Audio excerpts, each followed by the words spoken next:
Hello, I'm Mr. Polk, and welcome to my kitchen. Today we're going to make mac and cheese. We're going to make 3 different kinds of a gourmet mac and cheese.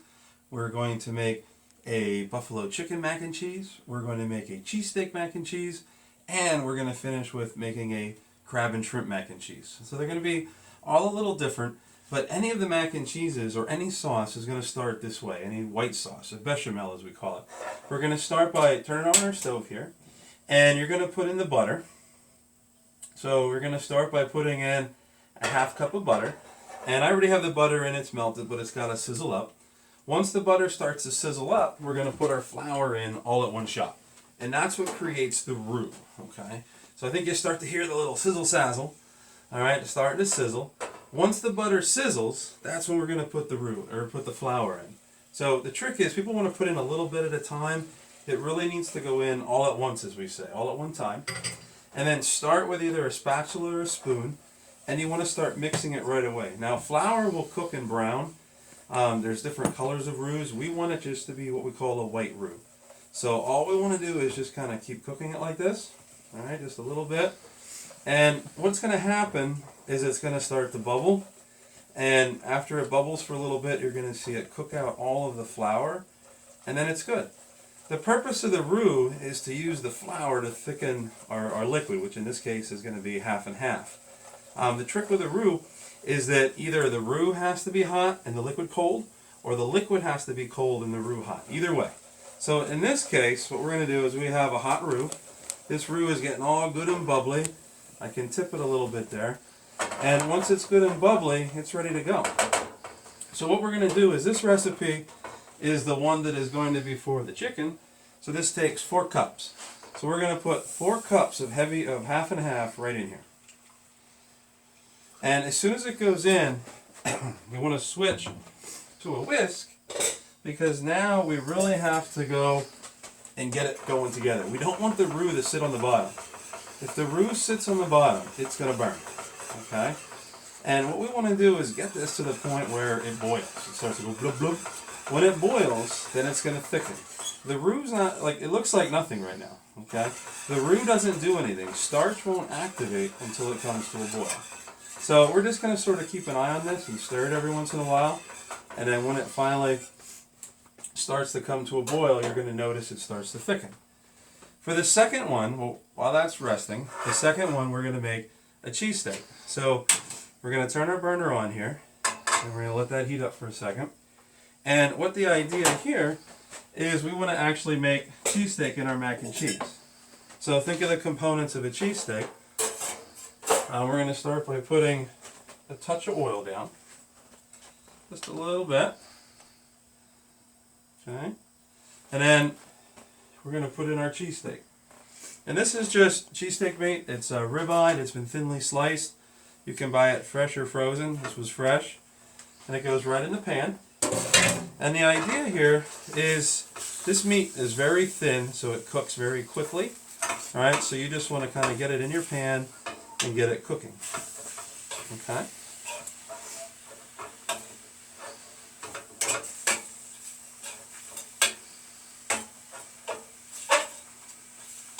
Now, once we're cooking,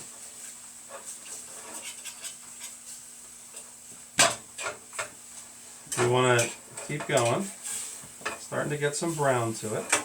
At the same time, we're going to season it. I like to season it just with some steak seasoning. So I like to use this little steak seasoning on there. Okay. Alright, now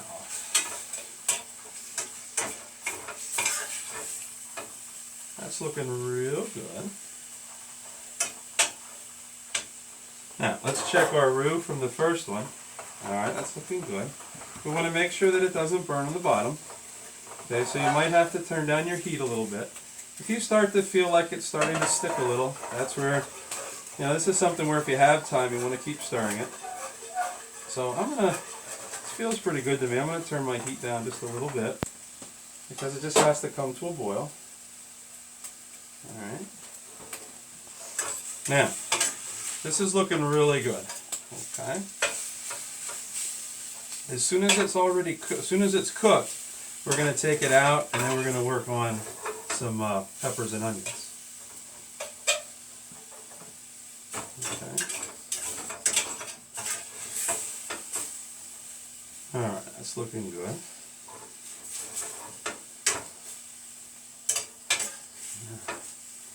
Now, the next step for this one is going to be to take this out and put in the peppers and onions.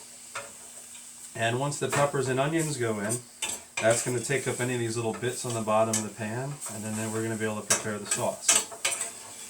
Okay, so before I start a third mac and cheese, I really want to get this sauteed off, and we're almost there.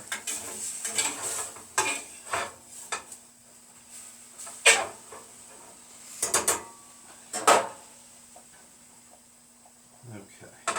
Alright, look at this. We got some bubbling going on over here. So that means this sauce is just about ready to go. Now it's starting to get a lot thicker because we actually have the bubbling happening. So now this is a basic white sauce, like we would call it a bechamel, and that's going to get turned into the mac and cheese. Now, back to this. Let's get it cooked around. Alright, we're looking good.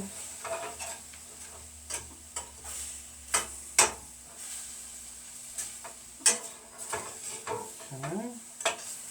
Now, with mac and cheese, you can add anything you want. You can get as creative as you want. The thing is that you really have to make sure that whatever meat goes in is fully cooked. Okay. The meat itself is going to get hot in the mac and cheese when it bakes in the oven, but it's not actually going to cook. Okay. Alright, so this looks good. What I'm going to do is just temporarily put this in another bowl, just so it's out of the way. And then what we're going to do is start sauteing the veggies for here. We're doing a cheesesteak, so we're going to put onions in. I know not everybody, some people believe in it. It's supposed to have green peppers, not green peppers, but we're going to throw some green peppers in. We'll live on the edge a little bit.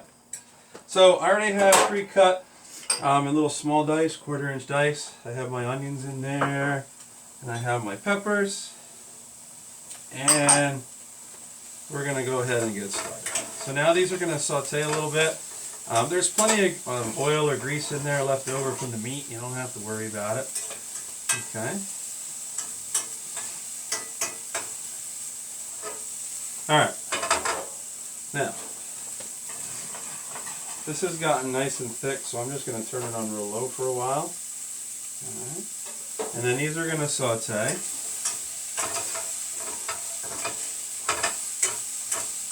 And then,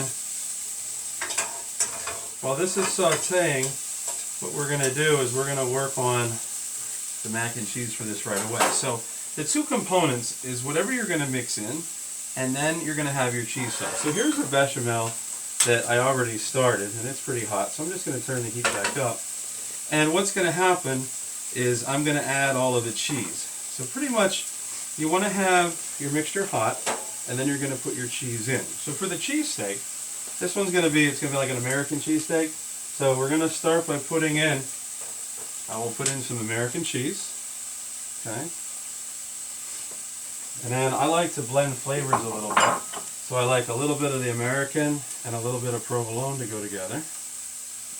And then I always like to make my mac and cheese a little creamier. So I like to go ahead and put in a little bit of cream cheese. I find that the cream cheese really kind of makes things nice and creamy. So we've got our peppers and onions. Now it's really starting to smell like a cheesesteak here. So we get this going. I'm going to turn my heat down just a little bit. Alright, now, once we get this going, now it's a little tricky. My pot's kind of up to the top here. All you have to do is slowly stir, and all that's going to do is just melt the cheese. Okay? And for any additional seasoning if you want, you can just do to taste a little bit. Just a little bit of pepper and a little bit of salt. And then we got the cheesesteak meat, or the peppers rather, they're looking good. And then over here, this is the one that is going to go into our chicken. So what we're going to do with that guy is we're going to start our chicken. Chicken's going to get the cheddar cheese, okay, and at the same time, it's going to get the Colby Jack. And then we'll mix that around. We'll put some cream cheese in there too. So we're going to mix that around. Oh, check out here. Oh, that's looking good. Alright. These are looking really nice for the moment, so I'm just going to turn them off so they don't get away on me. And then here, we're going to start trying to mix this up. So we got our cheese and our cream cheese are looking good. Okay, alright, look at that. Starting to look pretty good. Now, once it comes together, you're going to see it starts to get nice and creamy. Same thing's happening over here. So look at that. We're getting nice and creamy. And then once it comes together, oh, a little mess on the back there, gotta be careful. Once it comes together, this one's going to be ready to go. So we made this one more as a white sauce, okay, so that it mimics the cheese that you put on your American cheese on your cheesesteak. This one's going to get the hot sauce. So we take that, and then now this one for the chicken is going to get hot sauce. And because we like to do the whole hot sauce with the ranch and all that, we're going to put some ranch dressing in there too. So you got some ranch and some hot sauce. We're going to mix all that up. And then that's going to make a really nice looking cheese sauce. See that? Look at that. That looks good. I got a big whiff of the hot sauce there. So I'm happy with that. Looking good. Now this one, alright, this one's almost ready. Alright, just a little chunky yet, but we'll be ready. So let's go ahead and build one of our mac and cheeses. Okay. So what I'm going to do is take a bowl of macaroni. So this was already pre-cooked as per the package instructions. Boil the water, put it in, cook for about 8 minutes. And we're going to put our peppers on here, peppers and onions right in. And then at the same time, we might as well put the cheesesteak meat in right away. So we're going to put that on. Okay. And then that's going to get the cheese sauce. So let me just move this so I have a little bit of space to work. Okay. So as you can see now in the middle, we got our cheese stuff looking good. We're going to take our cheese sauce that we made and we're going to pour it in. Okay. So that looks good. Alright. And then just get a spoon and just mix all this up. And then this is going to go in the oven. Alright. So you're going to want to put it in like what we like to call a 3-quart casserole. You could put it in a glass baking dish or metal pan. It just has to go in something to bake. You can also do it individually. That's what we're going to do. Right. Look at that.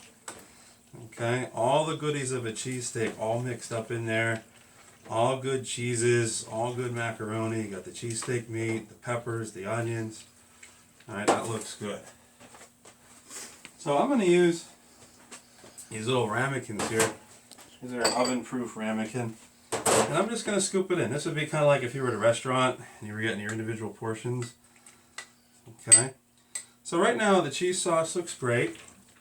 And it's going to go in the oven and it's going to get all bubbly. Okay, so we're going to put that in there. We'll fill it up a little bit more. I definitely like things filled. Put there. That looks good. Okay. And then when you finish it off, if I can just hand this off, just set it anywhere. So, to finish it, what you're going to do is you're going to take the crumb topping, and I have it on the recipe. This is just a cup of crumbs, panko breadcrumbs, and a little bit of butter, about a 1/4 cup. And then I just put it on there, and then this is going to go in the oven. Okay, so take that. Normally it would go in the oven for 25-30 minutes. That's small. I'll only go in for a few minutes. Let's do the chicken one while we're here. How are we on time? Okay. Now, so here we go. For the chicken one, we're going to take our mac and cheese. I'm going to have to be careful. I've got a smaller bowl. And we're going to put the chicken in. And then once you put the chicken in, we're going to put the cheese sauce. Now, because I'm in a little smaller bowl here, because I only have so many things at home here, we're going to have to mix this one careful. So I just want to mix up the chicken a little bit. And then we'll take this out. And we're just going to dump the cheese right in. Beautiful cheese sauce. Okay, that looks great. You can smell the hot sauce. And I do have to be careful because I am getting to the edge of the bowl. Okay, now, so I'm going to do the same thing. Now obviously I'm struggling a little bit because I have so much mac and cheese in only a little bowl. But as long as you're careful, you got to use what you got. Alright, this is looking really nice. You can see that it's got the chicken. It's got that creamy sauce. And the sauce is creamy because it's got not only the cream cheese in there, but it's got the hot sauce, which is going to thin it out. And it also has not just the hot sauce that's going to thin it out, but it has that ranch dressing. So that looks great. So you can see, at first, when you saw me pour that in, you're like, oh, it's going to go all over the place. But we did pretty good. Okay. Now, we're going to fill up another container with this one. So I need my spoon. Spoony. Then we're going to take this and put it in.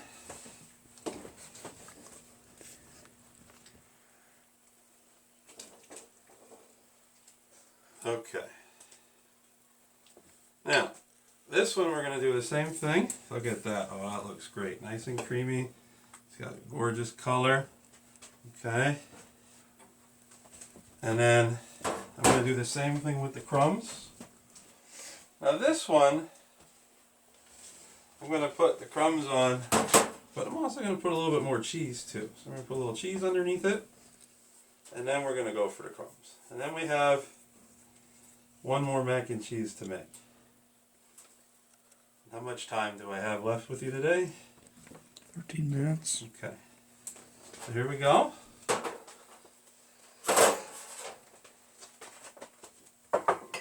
Now,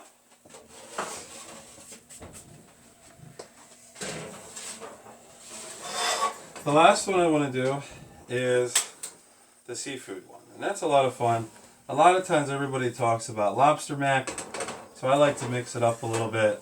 And we're going to make, instead of a lobster mac, we're going to do some crab and some shrimp. So we're going to start the same way, but I want to make this more of a white one again. So I'm going to put in sharp cheddar cheese. So it's still cheddar. It's just the white Vermont sharp. And then with that, we will put in a little bit of the Colby Jack too. Alright, and then we'll get that mixing up. Okay. Let me just turn my heat down a little bit. There we go. This one's a little finicky on me. Alright, now, it's kind of, once the cheese looks like a lot at first because it's all on top. Once it melts in, that's all you need to do. And you don't want your roux to get to a boil again either. We just want it nice and simmery. And then what's going to happen is we're going to add the rest. Now this is, to me, what makes this special. Is I also put in some provolone cheese to give it that little bit of stringiness. And then a little bit more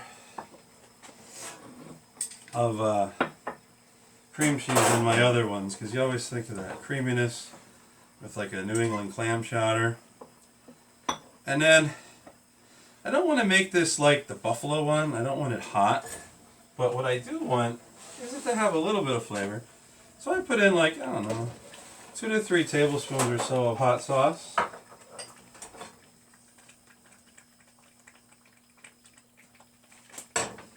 Okay. See how it just kind of tinges it a little bit, gives it just a little flavor. It's not going to taste like the buffalo one, but it's going to give it a little kick.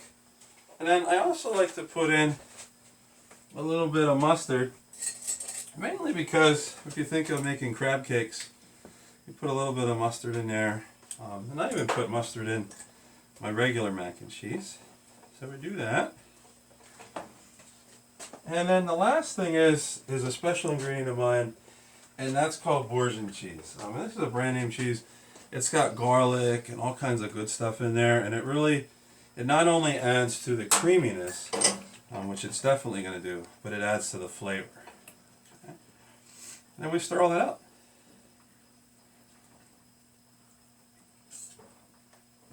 Okay, it's looking great.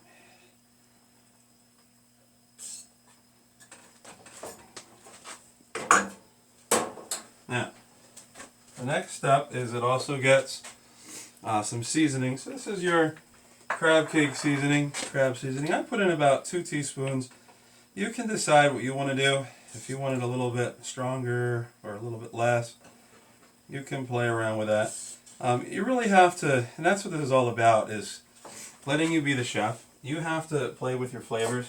But whenever you do that and taste, make sure that you always use a clean tasting spoon. All right, I always keep little disposables. All right, so that has a great flavor. And that's what I'm looking for.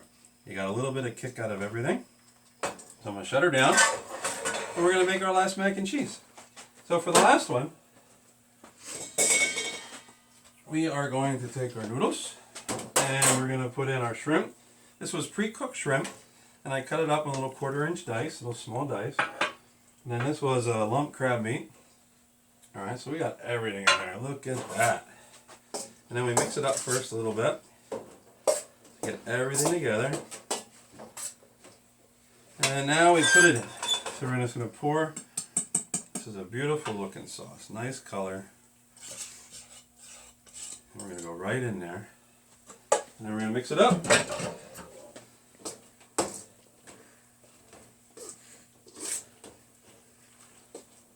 Alright.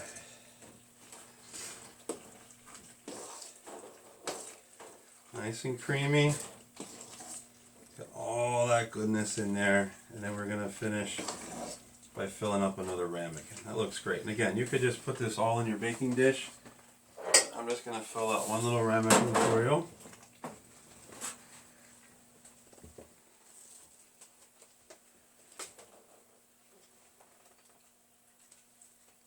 Alright, that looks great.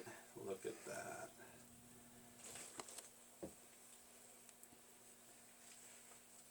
Okay.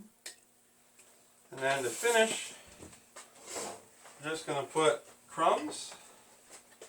And then this time, we'll do the crumbs. We'll do a little cheesy. Okay. A little bit of crumb action.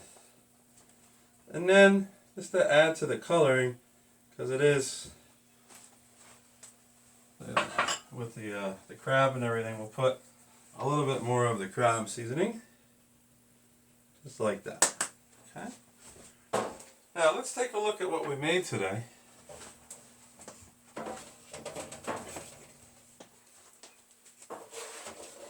How many? That's my time. You have like 7 minutes. 1:23. Alright, so here we go. What I'd like to do is take a look at what we made today and talk a little bit. So here's our first one. That's the cheese. That was actually the second one, the cheese steak. Oh, first one, that's right, was the cheese steak. Testing you, testing me. Now, these look really great. We just have to wait a minute or two with the other one to come out of the broiler so we can see it. But what I want you to see is that you can make different types of mac and cheese. You don't have to just buy the box and follow the directions with the powdered cheese and everything. You can make it from fresh ingredients. You can use milk. I like to use half and half because it's a little more richer, tastes a little better, I think. But when it comes down to it, have fun. I'm going to post these recipes so that you can make them, but you don't have to follow them to the T. I put on there, I want you to be the chef. That's what this is all about.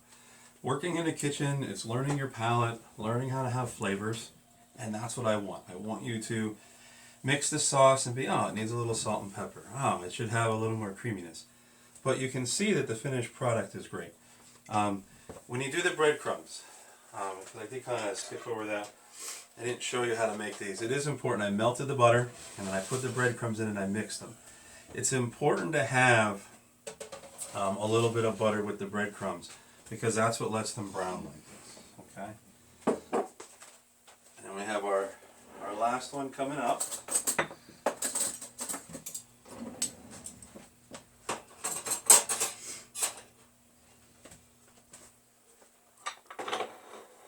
Okay. So there we go. We can see them all. So this was the cheesesteak one.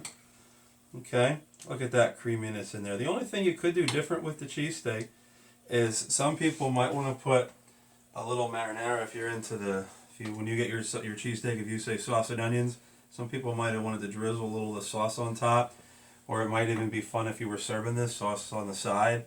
So I could put a little bit of spoonful in and take a spoonful out. That looks great. This one is one of my favorites. Just look at that color. It's like eating the dip, the buffalo chicken dip, except it's in your mac and cheese. And then the last one is our fancy high dollar one here. This has the crab and the shrimp, and just look at that creaminess that happens. And I just did them quick in the broiler. When you actually cook them for the full time, they bubble up. They just look great. So there we go. We were able to take something to eat all the time, mac and cheese, and elevate it to something special. So I'd like to thank you for cooking with me today, and I can't wait to cook with you real soon and welcome you back here at Mr. Polk's Kitchen.